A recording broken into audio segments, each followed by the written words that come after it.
Most of the time, when talking about the Dragon Age franchise, you'll hear some pretty common opinions going around. Origins is still the best game, but is very outdated in terms of graphics and combat system. Inquisition is a beautiful game, but it feels shallow in some points and has a very weak villain. And, most of all, Dragon Age 2 is the weakest game, it was rushed and it shows, and you can totally skip it and you won't miss on much. Well, I completely disagree, and in this video I'm going to tell you why you should not skip Dragon Age 2 and why it is still, today, after almost 10 years, my favorite and a gem that you should absolutely play. I am totally biased and I'm not even trying to deny it. Rising from the Ashes. From zero to hero, from the horror of the Blight to the legends, Dragon Age 2 is the story of someone who is able to become one of the most influential characters in the Dragon Age world. It's the story of a refugee, a dispossessed, someone who is running from death and destruction and gets to become as much as a hero or a menace as you want them to be. It is a story that's more personal and small, as opposed to the epic tale that was Origins, that touched entire countries and got to influence kingdoms. It's a bold choice for a game to tell a smaller story, but it's still an important story, just from a different perspective. It's a very personal and grey story, full of decisions that won't change the fate of nations, but ultimately will be very important nevertheless. What Hawke touches gets changed, transformed, but it feels personal, intimate, and gets you inside the narrative in a very intense way. Hawke is no child of prophecy, not a chosen one. Hawke is a hero that gets made, not born. You also have no storyline directly streaming in front of you, but more like a series of choices you have to make, deciding what to do, if you want to do it, and when. The division of the story in 3 acts means also that if you don't do certain things in time, you won't be able to do them anymore, and you won't be able to change that outcome, influence that event, help or condemn those involved, and so on.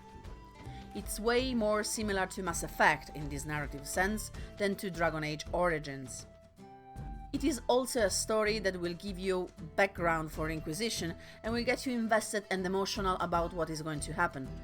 Without the stuff that happens in Dragon Age 2, a lot of Inquisition is just a story that happens to someone else, somewhere else. Dragon Age 2 is what connects Dragon Age Origins to Inquisition in terms of timeline and also in terms of scope, lore and atmosphere. The humor, the romance, the heartbreak. Dragon Age 2 is very emotional. It will make you laugh, snicker and giggle, and it will make you cry, suffer and rage. Frame narrative. The way the story is told is an unusual choice for a game, but is incredibly effective and gets the player involved in a whole different way. We immediately open with someone being dragged into a cell and an interrogation begins. We are setting up what is called a frame narrative. Someone tells us a story from outside of it, from the future. They get us inside it, but the story already happened, and we don't know how much of what is being told to us is true or pure invention. We are being told the story as much as Cassandra is, and she's engrossed in it as much as we end up being. It's the same type of narrative used in stories like The Usual Suspects or The Princess Bride. But this is a game, so this time it's an interactive frame narrative, and one of the characters in the frame, the actual narrator of it all, Varric, is both outside and inside the story itself. He is also a compulsive liar, so we have no idea how much we can trust anything he says. So it's a constant duality between that's what the legend says and I know what really happened, and it allows the plot never to get stale. You don't really know what to expect. What you know is that you are already inside of it, whether you want it or not. What is this story about again? The themes in Dragon Age 2 are incredibly actual and important, 10 years ago and today. There are some stories that never get old, and that's because they talk about themes that are part of human nature and are a constant in human history. Dragon Age 2 has its foundation firmly built on those themes. It's a story about a refugee, someone who lost everything to war, someone who is running away trying to save their family and crashes against a corrupt bureaucracy in a city where crime and injustice are the only constant. It's a story about slavery, discrimination, about poverty, about the exploitation of the weaker, about free will and about control and oppression, and about running from violence and seeking refuge from your own demons. In all that, Dragon Age 2 takes you on a journey to explore how much you are ready to sacrifice, to compromise, how much you are ready to change and distort the idea you have of yourself in order to get what you want. And while you compromise, struggle and rise above your previous condition, whether you like the way you're doing it or not, you keep losing everything you hold dear, and just simply losing everything.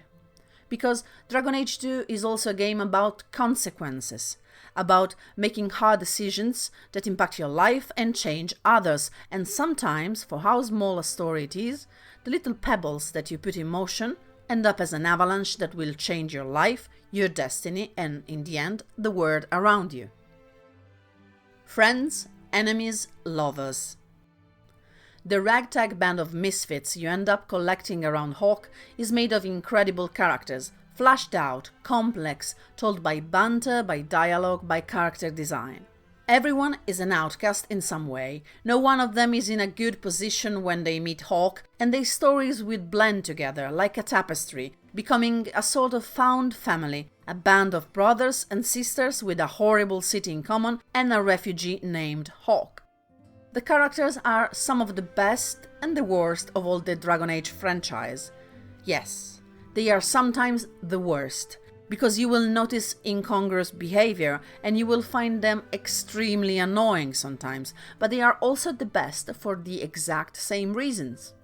You wouldn't notice all of this if they were not characters that feel extremely tangible, if you didn't feel like they were your friends and family, if you didn't end up thinking about them as real.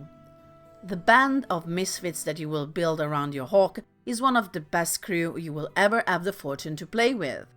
And speaking of that, Hawke.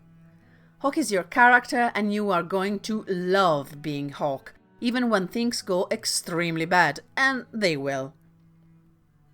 Hawke is very different from the hero of Ferelden or the Inquisitor, a different perspective, a very actual and touching one.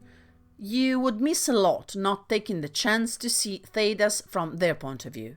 And speaking of point of view, you will be able to talk with your companions and hear what they have to say, even when you're not in a specific location like the camp in Dragon Age Origins. Here you can go to their homes to start scenes and personal quests, but you can also simply click on them and hear comments and little pieces of banter during your explorations.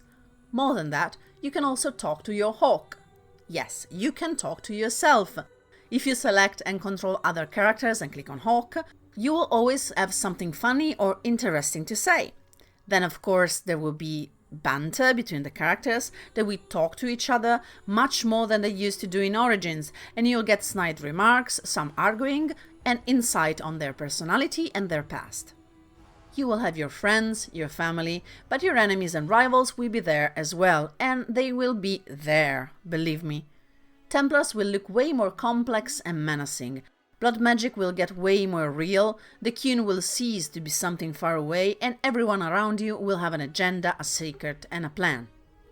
You get the chance for romance in Dragon Age 2, and some of the romances in this chapter are absolutely fantastic. One of the things that makes it really interesting is that you don't have to be necessarily in a character's good graces to romance them. Dragon Age 2 gives you the glorious concept of rivalments. You can disagree with a character, you can fight, you can argue, but it doesn't mean you can't be together. It's just a bit more complicated and stressing. Standalone and Stepping Stone. You can absolutely play it without having played Origins. The game will help you understand the setting and will give you a quick update on what you need to know. It's a pity not to play Origins, obviously, and the game is still a masterpiece that should not be skipped ever. Nevertheless, you can drop someone in the middle of Dragon Age 2 and they will not feel disoriented and lost without knowing what happened before. At the same time, if you want to play Inquisition without playing Dragon Age 2 first, you are going to miss a lot of stuff that is fundamental in order to fully appreciate Inquisition. Getting into the story of the Herald is certainly possible without having walked in Hawke's shoes, but a lot of the things that will happen during the story of the third game will feel more empty and will have less impact without having played Dragon Age 2 and Origins before. That said, Dragon Age 2 is also very replayable. I know very few people that have played only once with Hawke and the Kirkwall gang. You feel the need to experience it all again and again, to try different romance, to fight with a different skill set, to make different choices mostly, and to see if you can try and patch up the giant colossal disaster that is Kirkwall and all the lives that gravitate around it. Dragon Age 2 has also its share of awesome DLCs that make the story come to full circle and give you hilarious moments, epic fights, and allow you to delve into the past with insights that will give you a new, deeper perspective of what happens in Inquisition. So, in the end, you probably heard that the gameplay is bad, and the maps are repetitive, and that it's rushed and has a million flaws. And all of that can be true, and yet it's a story, a beautiful story, told by a compulsive liar, framed like a legend, and mixed in with mistakes, inventions and omissions, and it's written a bit like a Greek tragedy, and sometimes, yes, it's a farce. It will make you cry, and it will make you rage, and it will take you on a journey from yourself to Hawke and back.